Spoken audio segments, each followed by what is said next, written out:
Hi friends, welcome to Ajitha Samayal. நாம இன்னைக்கு மாங்காய் பச்சடி தான் செய்ய போறோம்.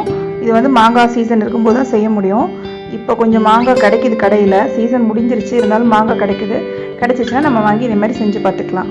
ஏன்னா இது ரொம்ப டேஸ்டான ஒரு ரெசிபி, மிஸ் பண்ணிடாதீங்க. இப்போ நம்ம மாங்காவோட தோலெல்லாம் எடுத்துட்டு ஃபுல்லாக எல்லாம் க்ளீன் பண்ணிவிட்டு இப்போ மாங்காவை குட்டி குட்டியாக நம்ம கட் பண்ணிக்கலாம்.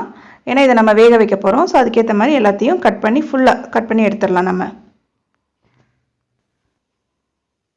இப்போ நம்ம மாங்காய் ஃபுல்லாக கட் பண்ணி எடுத்தாச்சு. இனிமேல் மாங்காய் பச்சடி எப்படி செய்யலாம் அப்படிங்கிறத பார்க்கலாம். இப்போ ஸ்டவ் ஆன் பண்ணி பேன் அடுப்பில் வச்சாச்சு. பேன் சூடாகிட்டோம். பேன் சூடாகிடுச்சு. நம்ம நல்லெண்ணெய் ஊற்றிக்கலாம். நான் வந்து நல்லெண்ணெய் தான் இதுக்கு யூஸ் பண்ணுவேன். நல்லாயிருக்கும், ரொம்ப அருமையாக இருக்கும். இது வந்து ஒரு 2 டீஸ்பூன் அளவுக்கு இருக்கும் இந்த எண்ணெய். ஸோ எண்ணெய் சூடாகிட்டோம். இப்போ எண்ணெய் சூடாகிடுச்சு. நான் வந்து ஒரு 1/2 டீஸ்பூன் அளவுக்கு கடுகு, அதே அளவுக்கு ஜீரகம் ஆட் பண்ணிக்கிறேன்.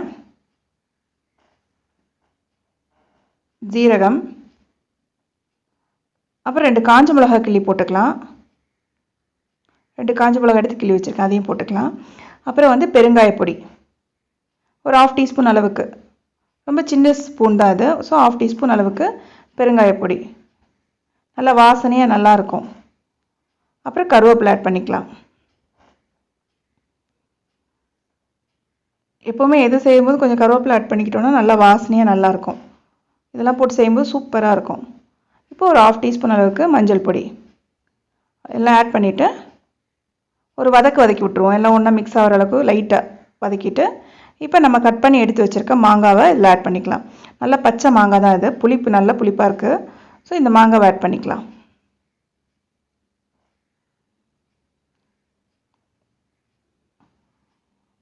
ஓகே, அது கொஞ்சம் பெரிய பீஸாக இருக்குது, அது சின்னதாக கட் பண்ணி விட்டுக்கலாம். இப்போ இதெல்லாம் போட்டு நம்ம வதக்கிட வேண்டியதான். இது கொஞ்சம் பெரிய பீஸாக இருக்கிறதுனால கட் பண்ணியிருக்கேன். அப்படியே போட்டால் கூட வெந்துடும், இருந்தாலும் சரி எதுக்கு கட் பண்ணி போட்டுருவோமே அப்படின்ட்டு.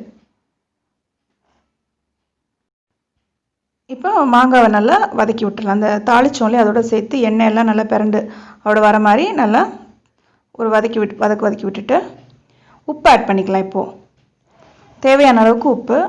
இப்போ வேணால் கொஞ்சம் லைட்டாக போட்டுக்கோங்க. அதுக்கப்புறம் திருப்பி நம்ம செக் பண்ணும்போது இல்லைன்னா திருப்பி ஆட் பண்ணிக்கலாம்.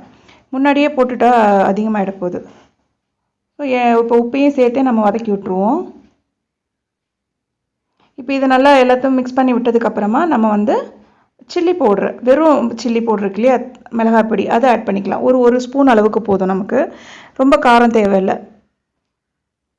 ஸோ வந்து ஒரு டேபிள் ஸ்பூனில் 1 டீஸ்பூன் அளவுக்கு chilli powder, red chilli powder சேர்த்து இதையும் நல்லா வதக்கி விட்டுடலாம். இது வந்து அவ்வளோ நல்லாயிருக்கும். அந்த புளிப்பு, இந்த காரம், அப்புறம் நம்ம வெல்லம் வேறு ஆட் பண்ணுவோம். ஸோ எல்லாம் சேர்த்து அவ்வளோ சூப்பராக இருக்கும். இது வந்து மாசமாக இருக்கவங்களுக்குலாம் ரொம்ப பிடிக்கும். இந்த மாதிரி செஞ்சு வச்சுட்டோன்னா கொஞ்சம் கொஞ்சமாக எடுத்து யூஸ் பண்ணிக்கலாம், சாப்பிட்லாம். மாங்காவாக சாப்பிட்றதுக்கு இப்படி கூட சாப்பிடுவாங்க. ரொம்ப அருமையாக இருக்கும், எனக்கு ரொம்ப பிடிக்கும் அது. நீங்கள் இதை மிஸ் பண்ணாதீங்க. மாங்காய் கிடச்சிச்சின்னா இதே மாதிரி வாங்கி ட்ரை பண்ணி பாருங்கள், ரொம்ப அருமையாக இருக்கும். எல்லாருக்குமே பிடிக்கும். எல்லாருக்கும் கண்டிப்பாக தெரிஞ்சிருக்கும், தெரியாதவங்க பார்த்து செஞ்சுக்கோங்க. இப்போ நம்ம வந்து தண்ணி ஆட் பண்ணிக்கிறோம். தண்ணி ரொம்ப ஆட் பண்ணவே கிடையாது, ஒரு 1/4 டம்ளருக்கும் கொஞ்சம் கூட, அவ்வளோதான், லைட். அது பாருங்கள், இந்த அளவுக்கு தான். இப்போ நம்ம என்ன பண்ணலாம், மூடி வச்சிடலாம். இது ஒரு 7லேருந்து 8 நிமிஷம் வரைக்கும் இருக்கட்டும். நமக்கு தெரியும், அப்படி நீங்கள் எடுத்து பாருங்கள். வேகலைன்னா திருப்பி மூடி வச்சுக்கலாம். வெந்துருச்சுன்னா எடுத்து அடுத்த வேலையை நம்ம ஸ்டார்ட் பண்ணிக்கலாம். இப்போ கரெக்டாக ஒரு 8 நிமிஷம் ஆயிருக்கு எனக்கு.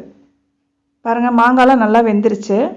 பாருங்கள், மசிஞ்சு நல்லா சூப்பராக வந்துச்சு. பாருங்கள், பார்க்கவே எவ்வளோ சூப்பராக எச்சி ஊறுது, நல்லாயிருக்கு. ஸோ இப்போ நம்ம என்ன பண்ணுவோம், நல்லா மசிச்சு விட்டுட்டு லைட்டாக ஒன்று பாதியமாக வெல்லம் ஆட் பண்ணிக்கலாம். நான் வந்து இதுக்கு நம்ம தண்ணி பிறகு கம்மியாக தான் ஆட் பண்ணியிருக்கோம், ஒன்றும் ஆகலை, நல்லா கரெக்டாக வந்துருச்சு. இப்போ வந்து ஒரு சின்ன பீஸை ஒரு 4-5 பீஸ் வெல்லம் எடுத்து வச்சுருக்கேன். இதில் போட்டு ஒரு கிளறி விட்டுருவோம். அதுவே கரைஞ்சிரும். பொடிச்செலாம் போடணுன்னு அவசியம் இல்லை, இப்படியே போட்டு நம்ம கிளறினாலே போதும். எல்லாம் மிக்ஸ் ஆகி நல்லா வந்துடும். இப்போ பாருங்கள், நல்லா மிக்ஸ் ஆகி எல்லாம் வந்துருச்சு. அதுக்கப்புறம் மூடியெல்லாம் போடவே நல்லா கிளறி எடுத்துட்டேன், அவ்வளோதான். ஸோ நம்மளுடைய மாங்காய் பச்சடி வந்து சூப்பராக ரெடி ஆகிடுச்சு. இதே போல் நீங்கள் ட்ரை பண்ணி பாருங்கள். இந்த வீடியோ உங்களுக்கு பிடிச்சிருக்குன்னு நினைக்கிறேன். பிடிச்சிருந்துச்சுன்னா லைக் பண்ணுங்கள், ஷேர் பண்ணுங்கள், சப்ஸ்கிரைப் பண்ணுங்கள். பக்கத்தில் இருக்க பெல் ஐக்கானை கிளிக் பண்ணிவிடுங்க friends. Okay, bye, see you.